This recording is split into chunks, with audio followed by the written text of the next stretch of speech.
Assalamualaikum warahmatullahi wabarakatuh. Waalaikumsalam warahmatullahi wabarakatuh. Alhamdulillah wassalatu wassalamu ala asrafil anbiya wal mursalin wa ala alihi wa sahbihi ajmain.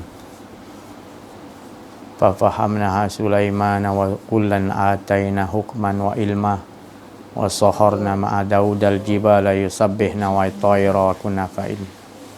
Waalaikumsalam.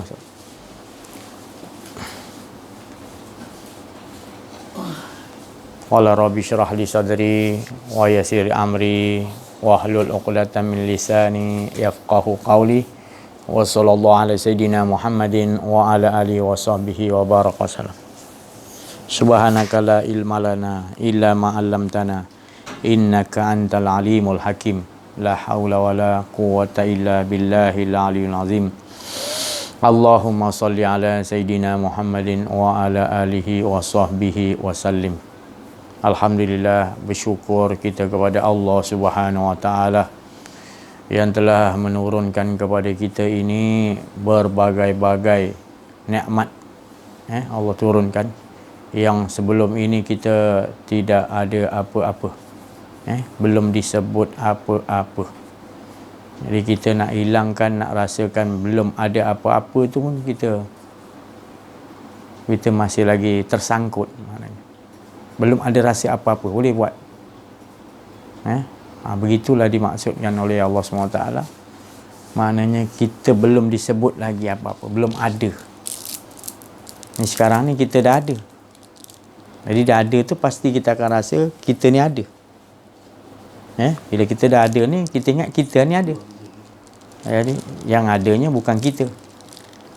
Yang ada ni adalah menunjukkan esa dia, tunggal dia. Bukan ada banyak pun. Tapi bila kita tak dapat nak menghilangkan la ilaha illallah, nak menghilangkan apa?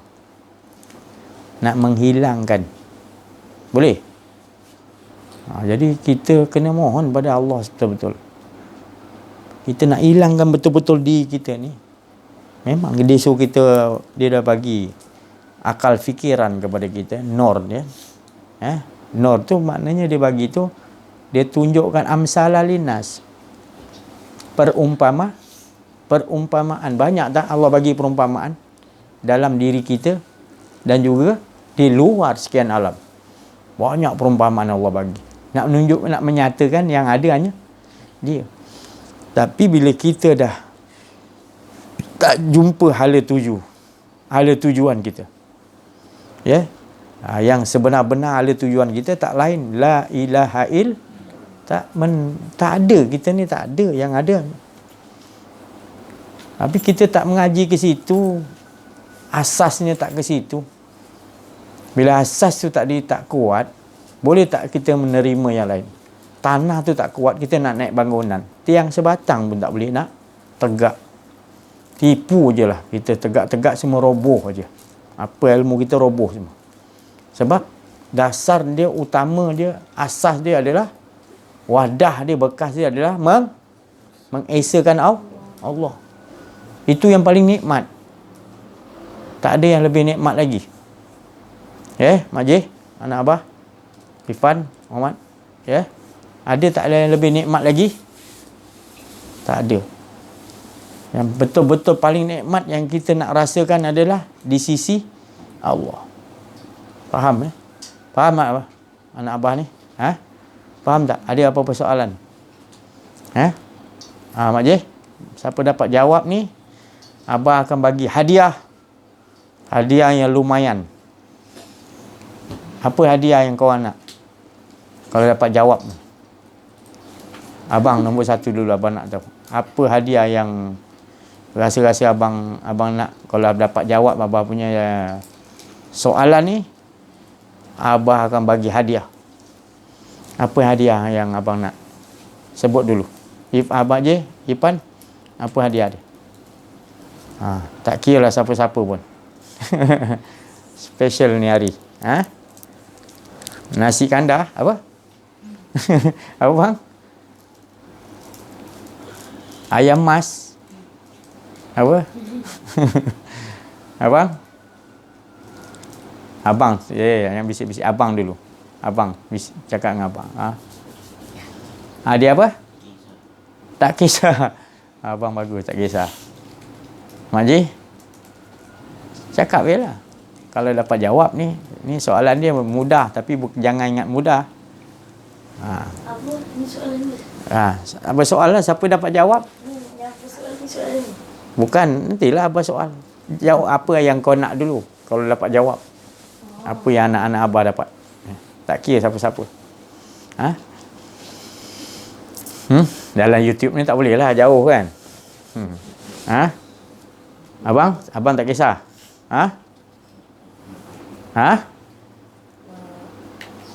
Abang? Cepat. Nak duit RM50.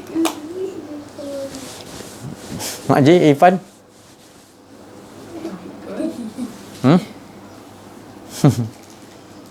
Abang tak kisah dia. Cepat ni bulan. Abang juga apa-apa pun tak kisah. RM500 banyak tu.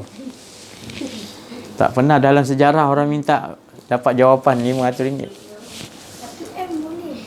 1M? Apa tu 1M tu? 100 100. Kalau 3 1000. 3 kosong 1000 lah. Kalau 4 10,000 kan. Abang dia tak kisah kan. Okey, soalan hidup ini untuk apa? Untuk menjadikan Allah saja. Untuk jadi kerajaan Allah. Abang? Jawablah. Adik boleh jawab, abang boleh jawab. Jawablah apa yang abang dah tahu, dengar abang cerita kan. Irfan nak hampir dah tu. Hampir. Makcik pun hampir. Abang, hidup ni untuk apa? Untuk Allah. Hampir dah tu. Abang? Mengesahkan Allah. Abang yang tepat. Tapi dia tak kisah. Abang bagi nasi sebiji pun dia tak kisah. Nampak? Orang yang ikhlas tu maknanya dia tak kisah. Jadi dia yang dapat jawab. Hidup kita ni mengesahkan Allah. Ilahun wa. Apa dia kata? Ilahun wa. Nombor satukan Allah. Tak ada kita. Jadi jangan tanya, aku ya Allah, aku dah banyak amal. Itu bukan mengesahkan Allah. Kalau hidup kita dah kata, ya Allah, aku dah buat ni. Aku dah buat kebaikan ni, aku dah sedekah ni, aku dah korban ni, aku dah ni, aku buat ni. Bukan tak bagi. Tapi kita tak boleh cakap dengan Allah gitu. Itu bukan mengesahkan Allah. Dan kita tak boleh kata, aku dah buat kebaikan ni, aku dah beramal ni. Tak boleh. Dalam hidup ni tak boleh. Kalau orang mengesahkan Allah, betul-betul dia kenal diri, dia kenal Allah, dia mengesahkan Allah, dia akan kata apa? Nikmatnya dengan kau ya Allah. Sebab mengesahkan Allah ni tiada pahit, manis. Nikmat aja. Orang yang mengesahkan Allah ni sentiasa hidup dia tak nak yang lain dah. Jadi dia akan, kalau dia kata nanti dia sebut dia beramal, itu tak nikmat. Dia dah mengaku dia ada dua. Ada dia, ada Allah. Tapi kalau betul mengesahkan Allah, dia hanya memikirkan nikmat aja dengan Allah. Dia tak ada rahsia lagi di kedirian dia. Faham tak? Itu amalan dia. Itu para Rasulullah SAW, para Nabi, wali-wali Allah, orang yang kenal diri, kenal Allah betul-betul, dia begitu. Dia tak nak yang lain. Bukan dia apa kata syurga tu tak betul, neraka tak betul. Bukan. Tapi dia dah dapat dah. Segala-gala antara kedua tu tadi, dia dah dapat pemiliknya. Iaitu mengesahkan Allah. Mengesahkan Allah. Ilahun wa kul huwallahu ahad.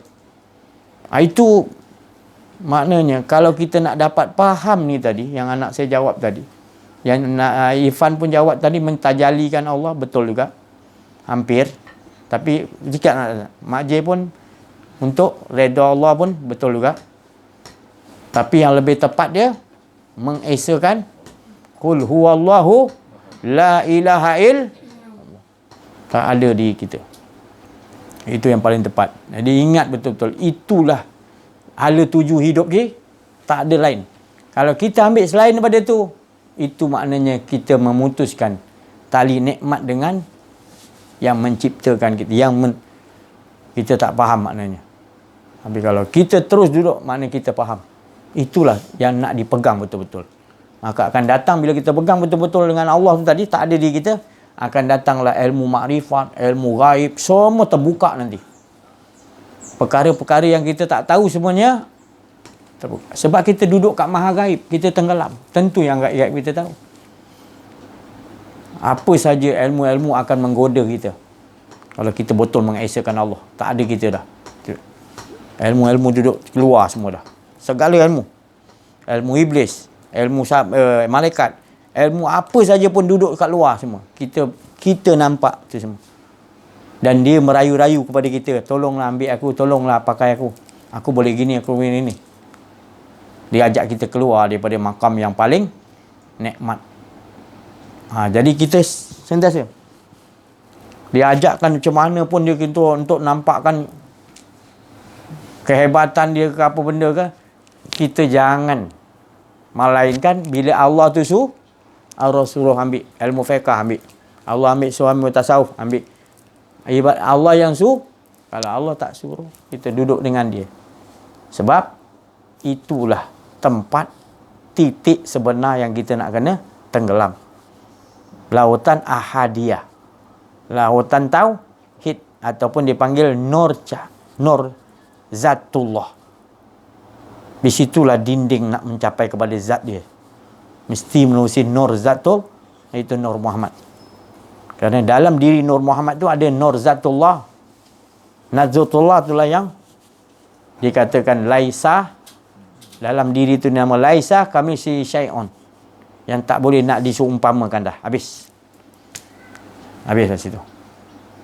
Kita dah sampai dia kata dinding tauhid zat. Alhamdulillah. Sampai situ bolehlah kita maknanya mensyukuri. Kita telah mendapat khabar gembira. Mubasyirah wa ma arsalnaka ila mubasyirah wa nazir. Dia utusnya tadi tak lain, inilah kabar gembira untuk kita mencapai kepada ibu nikmat. Ibu nikmat maknanya yang memberikan kita hidup. Siapa? Jadi kita dapat ibu nikmat. Hidup ni nikmat yang besar sekali. Bila kita tahu hala tuju hidup kita apa tadi? Mengesakan Allah. Menombor satukan Allah. Dalam hidup itu yang paling nikmat. Ajar diri kita. Yang lain nikmat juga. Tapi ini ibu dia, kita jangan lepas. Ajar diri kita. Didik diri kita. Sebab kalau kita tak didik, apalagi kalau tak faham, tak belajar mengaji ni, langsung dia tak tahu apa hala tuju. Lagi berat sangat. Itu ghairil ma'du, kita tak nak jalan-jalan sesat ni lah. Jalan sesat tu kita tak kenal. Itulah jalan sesat. Yang disalahkan iblis. Ghairil ma'du bi'alaihim, kita ingat iblis ni semua. Itu memang lah, dia kerja dia memang gitu. Tapi lebih bahaya lagi, kita ni tak mau kenal Tuhan. Lebih jahat lagi, lebih bahaya lagi daripada musuh yang nyata tu tadi. Ini lebih jelas lagi musuh tu. Itu nyata juga, tapi ini lebih diri tu. Sebab tak mau kenal diri, tak mau kenal Allah. Tengok berapa banyak sekarang dah ilmu-ilmu pengajian yang peringkat-peringkat daripada bawah sampai ke atas, sampai yang paling tinggi PhD, semuanya dah tak mengutamakan ilmu ilahun wa, ilmu mengesakan Allah, ilmu mengenal diri, mengenal Allah. Dia sekadar belajar tu macam ibarat orang tua-tua kata melepaskan batuk di tangga je, ibaratnya gitu. Nak tak nak ya dia sudah. Tak, benda ni kena Rasulullah tu ajar. Tauhid ni mengenal Allah ni tadi 13 tahun. Itu Nabi aja. Kalau kita lagi nak kena hari-hari.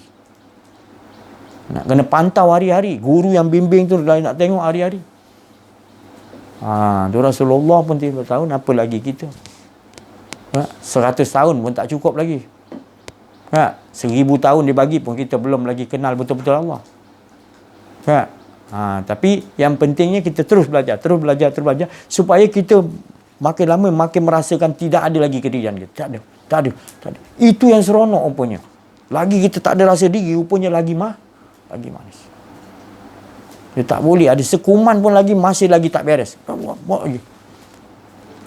Sampai kita mencapai, ya Allah, betul lah Rasulullah bagi tahu hadis pada Sayyidina Ali, ya Ali, apakah yang manis tiada pahit? Sayyidina Ali kata, ayahandaku Rasulullah, engkau lebih tahu. Itulah orang yang benar-benar mentauhidkan, mengesakan Allah. Dia kenal, dia betul-betul mengesakan Allah. Dialah yang manis tiada pahit hidup dia. Sepanjang hidup dia memang betul. Kalau orang dah capai itu memang betul sabda Rasulullah tu pada Sayyidina Ali. Memang untungnya tadi kita bila kenal Allah, kenal diri Allah, perkenalkan diri Allah pada kita, manisnya kita tidur kita dengan Allah, mandi kita, mana pun kita pergi sentiasa kita rasakan dengan Allah. Apa yang kita nampak ciptaan ni semua kita nampak Allah dulu. Sebab kita dah cinta. Apa pun bekas-bekas dia, apa pun cerita-cerita kita nampak Allah dulu. Semua dia semua. Semua tanda-tanda dia. Tanda-tanda kekasih, tanda-tanda untungnya korang. Maka itu kita duduk mengaji ni sampai kita hilang, kita tak ada, kita dileburkan oleh Allah, kita dilenyapkan oleh Allah dengan tangan kekuasaan Allah sendiri, barulah kita dapat dia Allah. Mula-mulanya agak perit, tak apa, kan dia bagi tahu fa inna ma'al usri yusran, inna ma'al usri yusran. Setiap kesusahan yang kita tempuh nak menempuh jalan Allah, pasti Allah dalam susah tu Allah bagi mudah, kemudahan. Bersama susah tu bukan selepas susah Allah tak boleh. Jadi jangan lari pada susah kalau nak menempuh jalan Allah lah. Jangan kalau nak merompak pun tak apa, susah. Ini Allah bersama kita. Itu salah pasang. Maknanya menempuh jalan Allah susah tu. Jadi perolehilah benda ni benar-benar. Saya nak isteri, anak-anak saya, keluarga saya, zuriat saya, semua yang mendengar dalam YouTube, saya nak semua dapat. Tak perlulah dalam YouTube nak jumpa saya, tak perlu. Tapi saya nak gitu. Cukuplah tu, maknanya engkau telah menghiburkan Allah SWT, menghiburkan aku. Engkau telah menghormati aku. Bila engkau nakkan benda ni, apa yang aku cakap tadi, dalam hidup engkau nak mengesakan Allah, maka engkau telah menghiburkan aku, menghiburkan Allah, menghiburkan Rasulullah. Engkau telah menyenangkan Allah, menyenangkan Rasulullah, dan menyenangkan orang-orang yang bersama dengan Allah dan Rasulullah. Iaitu orang arif billah, wali-wali Allah. Kau berduduk dalam golongan fat'uli fi ibadi. Kau tergolong, Allah Ta'ala kata dalam golongan orang yang betul-betul beribadah kepada Allah, yang kenal Allah tadi. Fat'uli fi ibadi. Dan aku jamin aku akan sendiri bagi tahu. Fat'uli fi ibadi wat'uli jan, dan masuk mana syurga kau nak. Aku bagi tahu pada orang yang betul-betul jadi golongan betul-betul ahli ibadah. Tu apa orang ahli ibadah tu, dia tak ada lain kerja dia nak mengesakan Allah, tak ada lagi diri dia, tak ada kepentingan diri dia dah. Cintanya kepada Allah luar biasa. Sebut nama Allah lagi syok, lagi best, lagi asyik. Dalam diri dia sebut pun dia asyik. Dia tidur pun dalam senyum lah. So begitulah nanti bila dia wafatkan nanti pun dalam senyum. Sebab tidur tu juga mati kan. Jadi dia tidur dia pun senyum dengan Allah, melihat wajah Allah. Ya Allah. Prak Allah cabutkan roh dia keluar waktu tidur.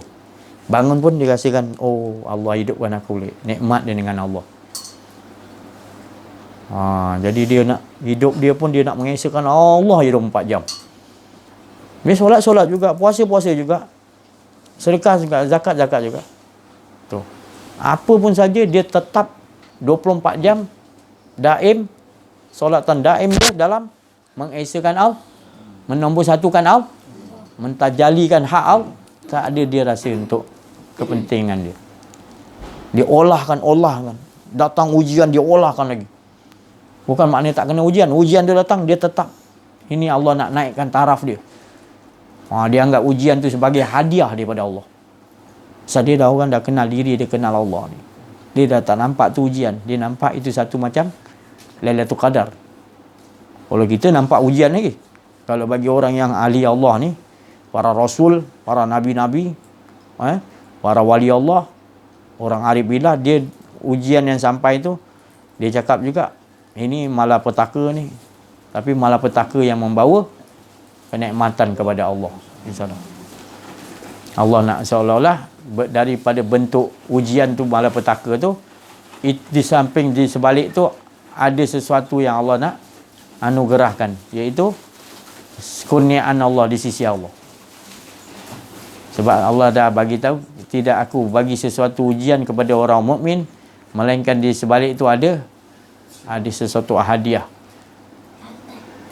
Al jazaul ihsanu ilal ihsan. Mana bila dia menempuh dengan maknanya dia berbuat, bila satu ujian tu datang, dia menyangka baik dengan kebaikan. Al jazaul ihsan. Dia buat kebaikan, maka Allah akan balas ihsan kebaikan juga. Ihsan kita tak nampak. Ujian tu datang berbentuk dalaman. Tekanan rohani kita. Supaya keluar daripada makam kita dengan Allah Ta'ala. Maka itu ujian yang rohani ni lebih berat lagi. Memanglah dia berunsur macam Nabi Ibrahim, disuruh sembelih anak yang disayang. Itu seorang-seorang anak. Itu bukan mudah nak menghadapi ujian gitu. Tu. Kalau dia tiba-tiba dia sakit ke meninggal ke, itu biasalah ujiannya kan. Setiap orang kan wafat kan. Tapi ini hidup lagi disuruh sembelih. Boleh? Itulah anak kita seorang-seorang. Oh jangan.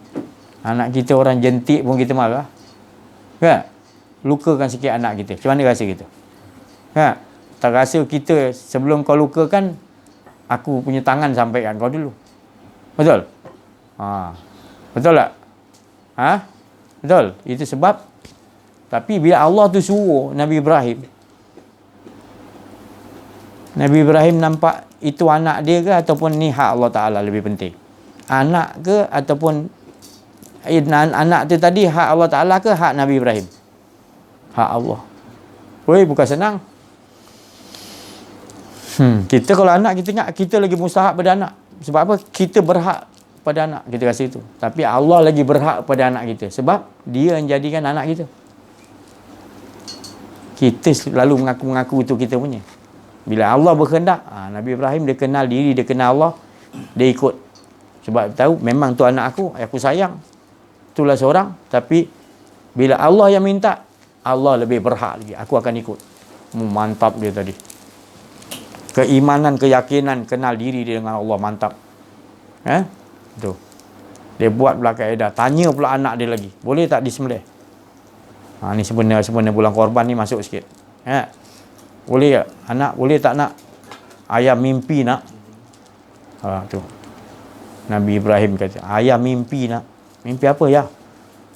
Tapi kau jangan kecewa bila bapa cakap, bukan abah tak sayang kau. Ya bah, apa bah cakap ya bah. Nabi Ismail kata. Anak baru 7 tahun, 8 tahun. Pun dah kenal diri, kenal Allah dah. Nabi Ismail tu. Bapak dia aja.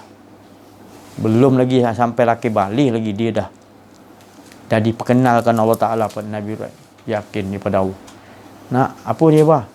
Cakap ya bah, tak apa bah. Ma'il insya-Allah terima. Ayah mimpi nak sembelih kau. Allah suruh sembelih kau. Maknanya bunuh korban kau. Kalau gitu mimpi ayah, teruskan ya. Ma'il rela bah. Ma'il rela. Kalau Mak J nak, abang mimpi sembelih Mak J. Nak? Betul? Abang? Muhammad? Tentu tak nak kan? Tentu cakap ni abah lah mati dulu bah. Abah umur 50, kita muda lagi.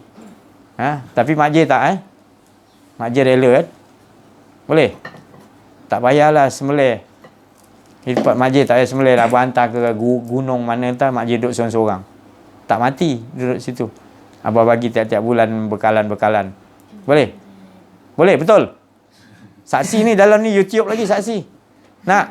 Itu pun tak boleh nak sembelih. Pergilah. Abang, boleh? duduk kat gunung seorang-seorang buat kemah, abang bagi bekalan sebulan sekali abang datang. Boleh? Ha? Betul? Semua tengok, betul tak? Tak nak pula. Abang Irfan? Jadi kamu orang dah biasa hidup senang. Bersyukurlah kepada Allah. Bukan tak boleh. Allah dah bagi, syukur nikmat. Tengok kat media Aqsa tadi, orang-orang Islam, anak-anak dia nak makan sarapan pagi, kutip. Tak apa benda dia kutip tak tahu. Allah taburkan apa benda kita tak tahu. Punya Allah sayang. Walau macam mana pun tetap bumi tu akan keluarkan. Kita tak tahu apa benda dia, macam apa. Mungkin dia nampak macam apa, kacang ke apa. Padahal pasir tu. Tapi dia nampak apa dia makan, tak jadi mudarat. Allah nak hidupkan tadi lagi. Anak-anak dia nak makan apa, kedai mana dia buka, bom sana, bom sini. Mati-mati kelaparan ni dia buat. Memang dia macam tu dia buat. Tapi Allah tu sah. Ya. Rezeki tu Allah. Allah yang bagi hidup kat kita. Dia hantar rezeki. Ya, abang? Yo. Jadi dia sambung balik Nabi Ismail tadi rela. Anak-anak sekarang memang tak rela punya. Tak jumpa lagi. Suruh apa duduk kat gunung pun kita hantar bekalan pun tak nak. Duduk seorang-seorang kan. Apa lagi nak jauh. Jadi itulah tadi nak bagi tahu makna korban ayah tu sanggup korbankan anak kerana Allah. Anak tu pula tadi punyalah kenal diri, kenal Allah. Ayah tu Nabi Ibrahim ajar. Nabi kan ajar anak dia. Rela juga. Rela tak bang? Rela juga Ismail. Abah kalau gitu mimpi abah teruskan bah. Mak ai rela bah. Tapi abah nanti nak bunuh, nak sembelih Mael, abah tajamkan pisau tu betul-betul bah. Supaya abah boleh ikhlas. Lepas tu abah gali sikit apa lubang biar darah Mael tak merecik. Nanti mak tengok tersinggung, kesian mak. Tengok darah Mael melekat ke ayah. Lipat seluar tu tadi. Anak tu siap pesan dia tu. Lepas tu. Tu. Buat. Lepas tu abah pergi tanya mak, minta izin mak. Mak dia pun, isteri dia pun kenal diri, kenal Allah. Siapa nama isteri Nabi Ibrahim? Siti Hajar. Dia tanya, wahai isteriku, abang mimpi malam tadi anak kita Muhammad Irfan pula. Anak kita Muhammad Najih, anak kita Muhammad Soleh Fatullah, Ismail anak kita Ismail disuruh oleh Allah untuk menyembelih. Tu. Siti Hajar pun tadi isteri dia, abang kalau itu mimpi daripada Allah teruskan. Pun kenal diri, kenal Allah. Kalau dia tak kenal diri, kenal Allah, nak macam tu. Abang ni dah gila ke bang? Itulah anak kita seorang-seorang. Nak sembelih buat apa? Abang ni ajaran apa ni? Kan? Tapi mak dia tu Siti Hajar pun kenal diri, kenal Allah. Alhamdulillah bang. Kalau itu daripada Allah teruskan. Itulah anak kita seorang. Tapi tak apa. Ni Allah. Allah lebih berhak. Mantap dia tadi. Tu. Bila kita betul-betul ikhlas kepada apa yang kita cinta tadi, anak, isteri, kita cinta lagi pada Allah, Allah nak kita buktikan. Jadi itu bukti kecintaan Nabi Ibrahim kepada Allah. Jelas. Jadi ikutan kepada kita. Jadi kita ni semua disuruh buat korban apa? Lembu, kambing, kan? Kibas, lagi apa? Unta, kan? Betul? Itu pun kadang susah nak keluar duit. Berkira-kira sangat. Masuk buang korban buat senyap macam tak ada apa. Buatlah satu bahagian paling tidak, kan? Tiap-tiap tahun buat satu bahagian contoh dia, kan? Buat. Walaupun tak boleh nak full. Seekor kan? Buat satu bahagian. Tapi ini kita korban ni tadi, tu saya cakap nampak macam apa? Satu bahagian 350 lah kata, kan? Lembu, kan? Tapi kalau dah sampai suruh korban, berat. Dia cuba handphone tadi. Handphone dah ada dah. Harga 800. Tengok baru keluar, baru punya pula. Jual handphone kita 400, kita boleh tambah lagi 400, boleh ambil baru. Laju je. Baru keluar Neo punya yang jadi, yang baru punya. Kita boleh. Tapi ini setahun punya projek untuk korban ni. Daripada setahun depan, kita boleh bersiap kumpul duit. Kalau satu hari RM1, 360. Boleh ambil satu bagian. Tak. Macam itu, Allah tak cukup duit lah ni lah. Tapi handphone tu boleh. Nampak itu korban punya. Kalau kita dapat buat memang special. Walaupun sikit kita mampu satu bagian, tapi nilai dia tadi. Pasal bulan korban tu dia hanya berapa hari je. Berapa hari kita dapat buat korban? Di bulan apa? Zulhijjah. Dan berapa hari ya kita boleh buat korban? Kurang-kurang pun 4 hari kan? Kan? Paling lama pun 4 hari kan? Selepas tu bukan dipanggil korban. Dipanggil sedekah, infak. Ganjaran dia tak sama. Bukan kita fikir ganjaran, tapi Allah tu lebih suka kita, nilai kita nak buat tu nilai korban. Jadi kalau orang faham bulan ni bulan korban, dia akan bersungguh-sungguh buat korban tu tadi. Dan dia tahu cerita korban ni adalah demi untuk kecintaan. Korban ni demi kecintaan. Kalau yang lain kita nak balasan tu, balasan ni kan ini kecintaan betul-betul. Tu. Memang kita tahu duit yang ada pada kita Allah Taala punya. Apa aku nak kena kod. Jadi dia buat korbankan tadi tanpa orang tahu, tanpa apa. Kan? Yang kita bagi tahu untuk kita nak buat korban tak apalah. Ini tak adalah kita nak cerita katakan aku buat korban, aku hebat. Tak adalah. Tak boleh. Kita buat korban sudah, orang mana tahu. Kita bukan tujuan untuk bagi tahu orang. Kita buat tu demi untuk apa tadi? Mengesakan Allah. Mengagungkan, menombor satukan Allah. Inilah kehidupan. Jadi itu yang saya bagi tahu. Allah jadikan, Allah bagi tahu mati dan hidup. Sebelum ni kita tak ada, mati. Lepas tu dia bagi hidup.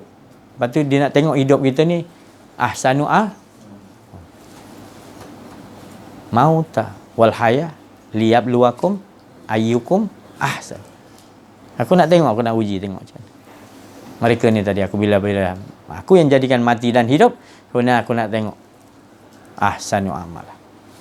Tengok apa aku telah masing-masing punya aku uji tengok. Tapi kalau orang tu tak kenal diri, tak kenal Allah, dia tak rasalah dia diuji. Sebab apa? Dia tak mengambil kertas ujian tu sebab dia tak layak. SPM tu sebab dia tingkatan 3 pun dia tak lepas lagi. Bila tingkatan 3 tak lepas, macam mana Allah nak bagi ujian yang tingkatan 5? Betul? Ibarat gitulah. Dan dia tak pernah nak belajar untuk meluluskan dulu tingkatan 3 untuk melayakkan dia ambil pelajaran lain untuk mengambil SPM pula. Pelajar yang atas lagi. Jadi Allah akan bagi ikut kemampuan. Dan bila Allah nak bagi ujian tu tadi, Allah akan bagi dia punya ibaratnya tadi ketahanan, kemampuan. Sayangnya Allah Ta'ala tadi. Sebelum dia nak uji kita, dia akan bagi ketahanan kepada kita untuk menerima. La yukallifullahu nafsan illa wus'aha. Allah tak membagi tu sesuatu ujian tu tanpa dia bagi kepada kita ketahanan. Dia akan bagi kita kemampuan untuk bertahan, baru dia bagi ujian. Sayangnya Allah Ta'ala pada. Tapi kita salah faham. Apa berat sangat ujian ni, Allah, tak tahan. Tu. Ngadulah pada Allah. Ya Allah, balas balik. Ini semua engkau yang nak hadapi, ya Allah. Kalau aku yang bawa, aku tak boleh hadapi kalau ada diri aku. Jadi tolonglah ya Allah, leburkan diri aku supaya engkau yang menghadapi ujian ni. Kecil atau besar pun engkau, aku tak mampu ya Allah. Di situ sebenarnya kita nak cakap. Pasal sesaat ke depan ni yang mampu menghadapi hidup kita adalah Allah, bukan kita. Sebab hidup ni kepunyaan Allah. Tapi bila kita tak belajar kenal diri, kenal Allah, kita rasa seolah kita yang, aku yang buat kereta lah, aku naik motor sini lah, aku pergi. Bila itu yang kena tu. Bila dia bagi satu hentakan, baru kita terkejut ni. Ya Allah, selama ni aku la haula wala quwwata. Dia bagi sedar. Lepas tu dah lepas bala tu, Tak sedar lagi. Masih lagi ada nak kasih diri lagi. Allah bagi lagi sikit. Allah tak bagi banyak, dia tahu. Yang penting kau sedar sikit. Banyak nikmat dia bagi, dia uji sikit je. Tapi kita bila kena ujian, wah Allah, macam rasa hidup kita ujian aja. Tak pernah ada nikmat kita dapat. Bahayanya. Kita punya pemikiran bila tak kenal diri, tak kenal Allah. Tapi bila orang tu bila kenal diri, kenal Allah, apa pun ujian ke apa benda ke, dia tak kenal lah. Dia rasa aku dengan Allah je. Apa ada ujian? Itu semua dia. Bukan aku nak hadapi. Subhanallah, itu para rasul, para nabi. Kan? Dia kena juga ujian. Lagi teruk. Tapi dia boleh natural kan. Sebab natural macam mana? La ilaha illallah balik lah. Aku tak boleh hadapi ujian macam mana pun. Dia mohon pada Allah sampai angkat ketiak, nampak ketiak Rasulullah. Dah tahapan ujian yang sangat berat sangat, Nabi sampai begini. Ya Allah. Bukan kata para Nabi tak kena ujian. Lagi teruk. Tak mampu kita nak hadapi. Kalau kita lah sekeping papan ujian kita datang kat kita, yang saya mimpi, sekeping papan aja. Itu pun Rasulullah dah buangkan sikit, separuh ujian. Kena kat kita. Itu pun kita tak tahan. Dia balik, Rasulullah balik keluarkan syafaat. Baru hilang. Sekeping papan ni pula. Tengok pula Rasulullah. Belakang Rasulullah tu kayu balak. Besar-besar ujian dia. Bersusun kat belakang Rasulullah tu kayu balak semua dah Rasulullah dah hadapi. Besar-besar kayu balak. Ini baru sekeping papan tercungap kita kena. Tu pun Rasulullah dah buang separuh. Allah bagi dah lembut dah tu. Tercungap kita. Janganlah sombong kita ni. Banyak-banyakkan selawat kepada Nabi Muhammad sallallahu alaihi wasallam. Dia selalu cinta kasih kepada kita. Selain daripada Allah Ta'ala, Nabi Muhammad SAW untung kita. Jadi umat Nabi Muhammad SAW. Banyakkan selawat. Sebab bukan selawat kita minta ganjaran. Kita selawat cinta selawat tu kerana cinta Nabi. Kalau nak minta balasan pun saya rasa kita tak kenal Allah tu. Ya. Sebab apa kita untung berselawat ni? Sebab apa? Ada tak amalan yang rasa lagi hebat lagi? Ada tak? Selawat ni amalan siapa tu selawat? Siapa dapat jawapan? Muhammad Najib, ya Muhammad Soleh. Siapa punya amalan tu yang berselawat? Nak hadiah juga ke? Malaikat. Betul ke? Hampir. Muhammad Irfan. Siapa punya amalan berselawat ni? Yang tak berhenti-berhenti dia berselawat. Ahmad dapat jawapan lah. Siapa? Nabi Muhammad. Nabi Muhammad. Selawat tu pun Nabi Muhammad lah. Kepada Nabi Muhammad. Takkan Nabi Muhammad juga? Boleh jugalah. Abang? Tepat sekali. Amalan yang tak henti-henti berselawat itu adalah Allah. Dan tak ada makhluk yang sama boleh berselawat seperti Allah Subhanahu Wa Taala berselawat kepada kekasih Nabi Muhammad. Tak ada. Kita selawat seluruhan alam ni. Sampai akhir ujung dunia. Pada masyarakat sampai. Seluruh. Allah tu selawat sekali je. Tak sama timbangan dia. Wah, hebatnya tadi. Apatah lagi Allah sentiasa bersalah. Innallaha hawa. Innallaha. Sesungguhnya aku. Wa malam dan malaikat. Ikat tahu. Malaikat ikat tahu. Saluna. Aku dulu disebut. Aku dulu yang bersalah. Hebat tak kalau kita dapat berselawat? Kalau kita tahu, kita tak mau ganjaran. Sebab bukan kita yang selawat. Siapa yang selawat? Itu yang kita nak faham. Tauhid tu. Dinding tauhid tu. Jadi bila kita berselawat, sebenarnya siapa yang selawat? Allah SWT. Itu yang paling tinggi, paling manis. Bukan saya cakap tak dapat ganjaran ni, tak dapat, bukan. Kita ambil yang sekali yang sebenarnya innallah, engkau yang selawat ya. Jadi sepanjang kita selawat bukan kita. Itu yang sampai. Itu yang nampak Nabi Muhammad nanti. Bila kita berselawat kita nampak Nabi Muhammad. Sebab bukan kita yang selawat. Kita dah tukarkan sebenarnya betul lah dia selawat. Kita pakai kalam siapa? Adakah kita nak mengaku lagi kita yang selawat? Itu rahsia dia. Jadi setiap kita selawat, bukan kita yang berselawat. Siapa? Allahumma salli ala Sayyidina Muhammadin wa ala ali Sayyidina Muhammad. Cuma kita nak tambah, kita tambah kepada zuriat dia. Wa ala ali, keluarga dia. Ataupun sahabat dia. Dan juga orang-orang kalau nak sama nak bagi selawat. Ibadah solihin. Boleh juga. Jadi selawat.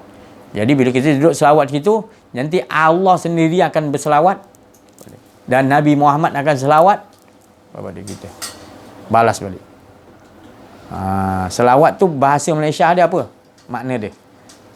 Puji-puji, pujian. Nanti kalau kita dah puji mak kita, mak baik apa, nanti mak kita puji kita balik tak? Tentulah kan. Betul? Anak aku bagus lah. Betul? Puji tak juga? Tapi bila kita puji, memuji tu makam apa tu? Dia lah memuji diri dia sendiri. Tak ada dua pun. Jadi puji memuji, dia berasyik puji memuji dengan diri dia, tak ada dua pun, tetap esa. Selawat tu pun esa juga. Maka tu dia ucapkan tadi kelebihan-kelebihan ni untuk orang-orang tadika, untuk orang yang belajar berselawat. Tapi kalau orang-orang dah sampai tinggi derajat tingkatan selawat macam Allah dah dia sendiri berselawat, maknanya dia berselawat atas diri dia. Muhammad tu bukan lain, diri dia juga, sifat dia juga. Tak ada dua. Cuma dia tajalikan tu untuk menyatakan diri dia. Dia nyatakan dalam sifat.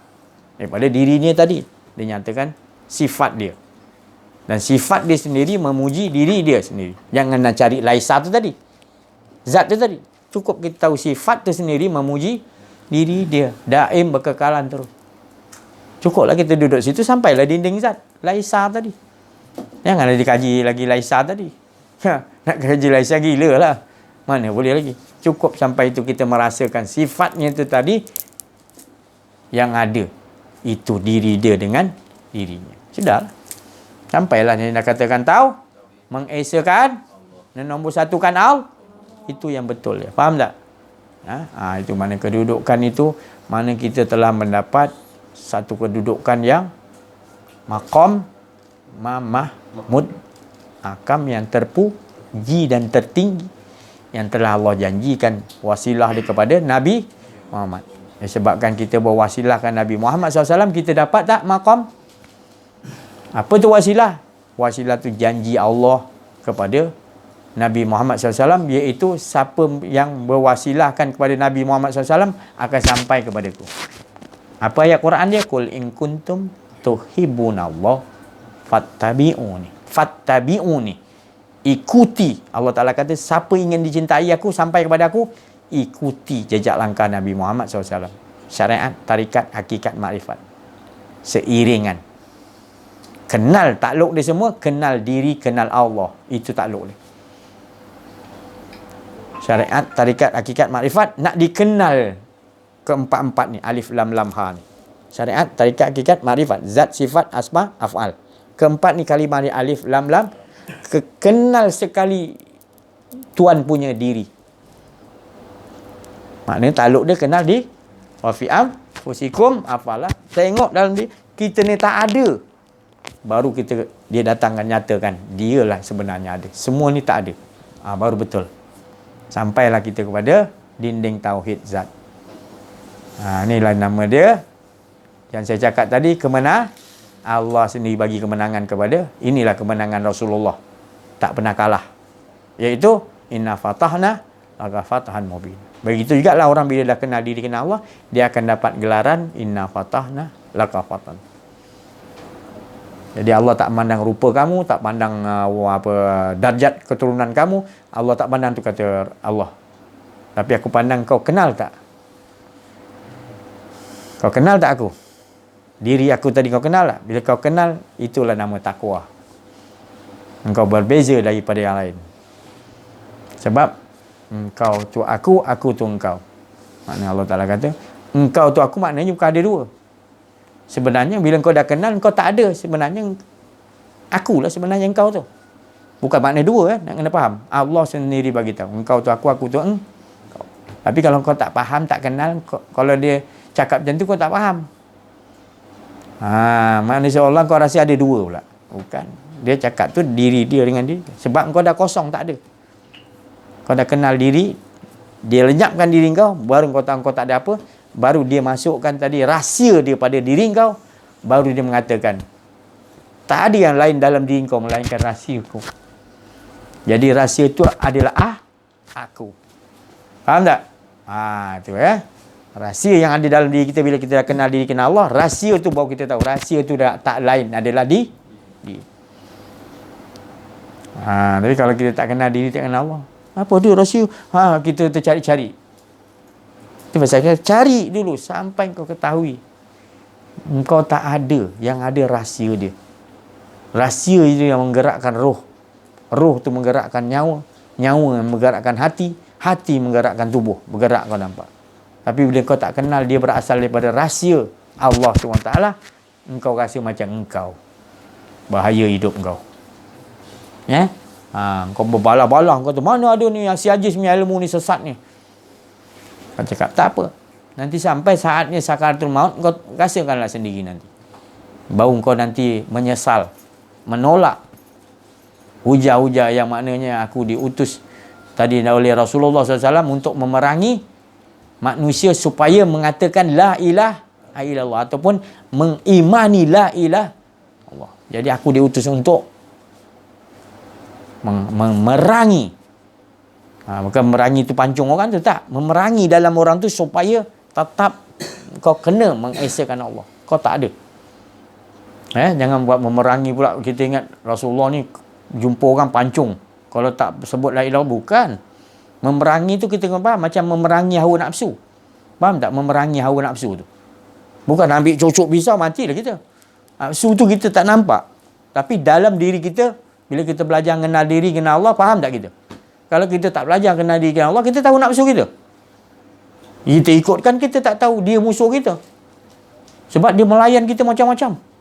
Nak tu, nak ni, dia ada balan tentera dia. Nafsu ni, nafsu kita ni. Macam-macam akal dia tunjukkan. Kita pun dah bertahun duk layan, dia pun layan kita pun layan dia. Dah jadikan dia sembahan kita. Kita dah menyembah pada dia, kita tak sedar. Allah Ta'ala kata ada manusia yang golongan menyembah hawa nafsu Allah Ta'ala. Fir'aun, Namrud. Tapi kita sendiri menyembah ni, kita tak faham kadang. Sebab kita tak belajar kenal diri, kenal Allah. Kita tak faham dalaman kita. Kita telah membesarkan, mengagungkan diri kita, bukan mewahidkan, mengesakan Allah. Betul tak bang? Kita mementing diri sendiri. Kita biarkan lama-lama hidup kita. Kita solat juga, kita puasa juga. Kita zakat, lagi hebat zakat kita. Lagi hebat puasa kita. Isnin, Khamis, hari-hari kadang-kadang, puasa dia luar biasa. Sampai orang kata dia ni memang hebat dah. Solat tengah malam, jangan cerita lah. 20 rakaat. Mengaji Quran, memang hebat. Tapi masih lagi kategori tak kenal diri, tak kenal Allah, tetap dia duduk di bawah. Tempat dia adalah I'liyin ke sijin? I'liyin. Sijin di bawah. I'liyin tempat dia di sijin di bawah. Tetap juga. Sebab di dunia lagi dia letakkan diri dia ke bawah. Sebab merasakan dia yang berbuat sesuatu. Aku yang buat tahajud, aku yang buat sedekah, aku yang buat aku. Bukan Allah tak bagi, tapi jangan mengaku engkau yang. Bila engkau dah mengaku je, engkau ada dua dah. Maknanya engkau dah menyembah kepuasan diri engkau. Jadi engkau minta tolong dengan diri engkau nanti.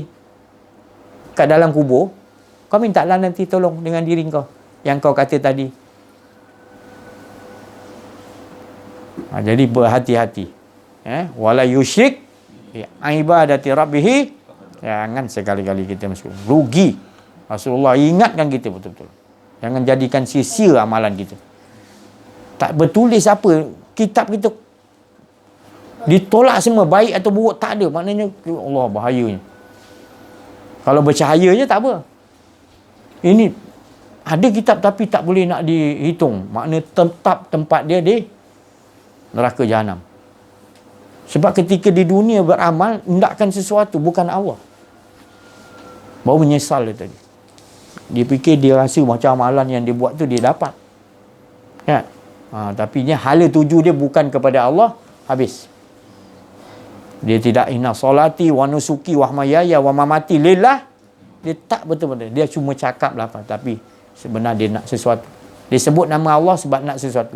Bila dah dapat, dia sebut nama Allah tak best. Ruginya manusia yang macam tu. Itu Rasulullah tak bagi. Manusia yang Allah Ta'ala kata serugi-rugi manusia, kata Allah, adalah dia menyangka amalan dia banyak kat dunia ni, tapi di sisi Allah, Allah tak terima. Sebab dia bukan kerana Allah. Dia kerana nak sesuatu di sebalik Allah.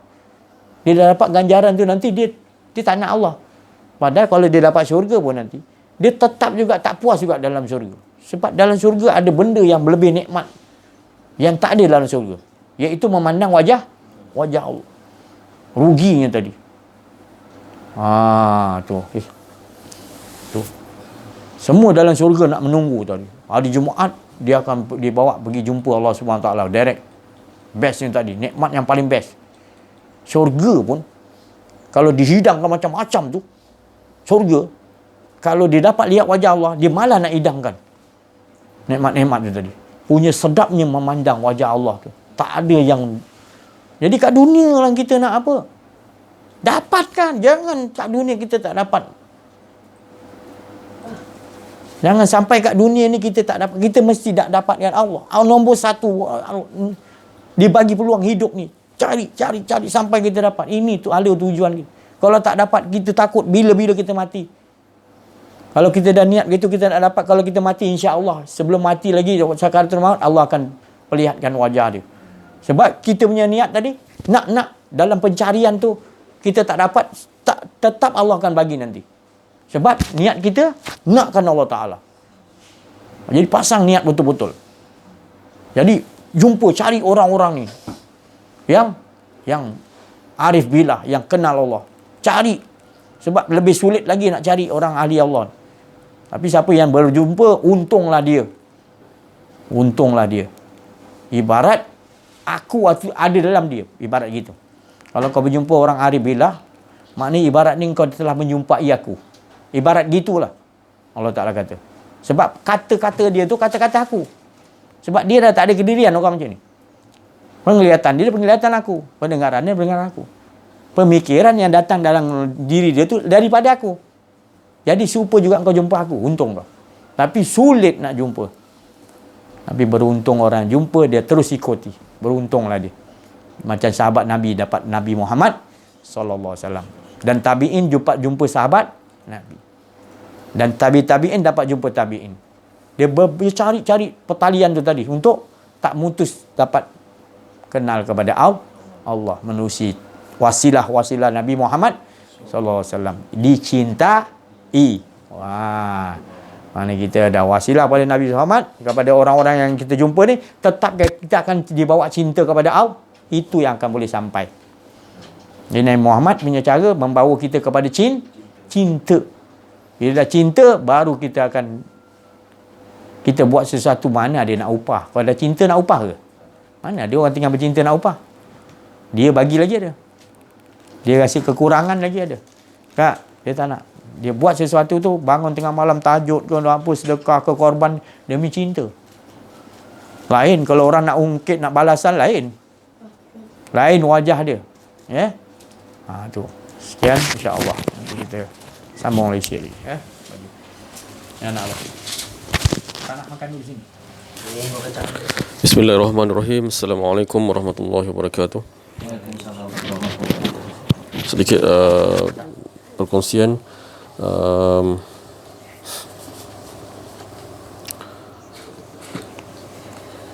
Sebagaimana yang dikongsikan, dimuzakarahkan sebelum ni, iaitu yang menyatakan bahawa Rasulullah memberitahu juga kondisi masing-masing dia yang tahu mengurus untuk mengolahkan, mengesakan kepada Allah. Ibaratnya sebuah kereta dia yang tahu kereta dia tu. Kondisi kereta dia tu rosak ke tak rosak ke, siapa yang perlu dijumpa. Kalau macam kita tahu kerosakan tu, kita dah memang kenal diri kenal Allah, memang kita dah tahu kita memang pakar tentang enjin, okey dah, tak apalah, kita tahu kondisi kita, kondisi sebuah kereta tu. Jadi kalau kita ni memang tak tahu bab enjin tadi tu kan, kita jumpa pomen dia tadi tu untuk membimbing, maknanya seperti membimbing kerohanian kita ni, mengesakan kepada Allah Subhanahu Wa Taala. Jadi untuk yang part yang lain pula, kepada mereka yang mungkin berilmu tinggi lah kan, sebenarnya ilmu tinggi tu ilmu Allah juga sebenarnya kan. Dia merasa ilmu dia tu sebenarnya bab macam nilah, dia ada engine, dia ada mekanik engine, dia ada apa nama tu, body kereta. Jadi di antara dua tu